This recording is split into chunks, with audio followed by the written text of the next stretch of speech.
മഴ മാറിയെങ്കിലും വെള്ളക്കെട്ട് ദുരിതമൊഴിയാതെ കുട്ടനാട് താലൂക്കിലെ താഴ്ന്ന പ്രദേശങ്ങൾ ഇപ്പോഴും വെള്ളത്തിനടിയിലാണ്. ഗ്രാമീണ റോഡുകളും വെള്ളത്തിലായതോടെ ട്രാക്ടറുകളും ചെറുതോണികളിലുമാണ് ആളുകളുടെ യാത്ര. വെള്ളക്കെട്ടിനെ തുടർന്ന് AC റോഡിലെ ഗതാഗതം ഭാഗികമായി നിലച്ചിരിക്കുകയാണ്. 2018 പ്രളയകാലത്തിന് സമാനമായ ദുരിതമാണ് ഇപ്പോൾ കുട്ടനാട് താലൂക്കിലുള്ളവർ നേരിടുന്നത്. കഴിഞ്ഞ 4 ദിവസമായി ഇവിടുത്തെ താഴ്ന്ന പ്രദേശങ്ങളെല്ലാം വെള്ളത്തിനടിയിലാണ്.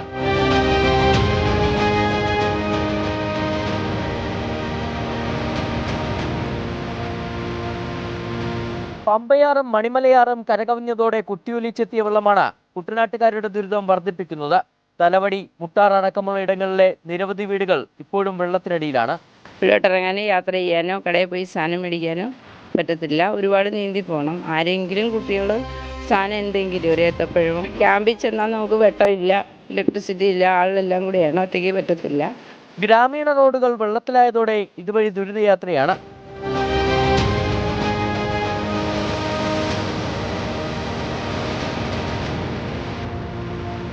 ആദ്യഘട്ടത്തിൽ തോട്ടപ്പള്ളിയിൽ പൊഴി മുറിക്കാതിരുന്നത് വെള്ളക്കെട്ട് രൂക്ഷമാക്കുന്നതിന് കാരണമായി. മടവീഴ്ചയിൽ കൂടുതൽ വെള്ളം കയറിയതോടെ AC റോഡിലെ ഗതാഗതം ഭാഗികമായി നിലച്ചു. അതിനിടെ ചെങ്ങന്നൂർ താലൂക്കിലെ ഭൂരിഭാഗം പ്രദേശങ്ങളിൽ നിന്നും വെള്ളമിറങ്ങിയിട്ടുണ്ട്. റിപ്പോർട്ടർ, ആലപ്പുഴ.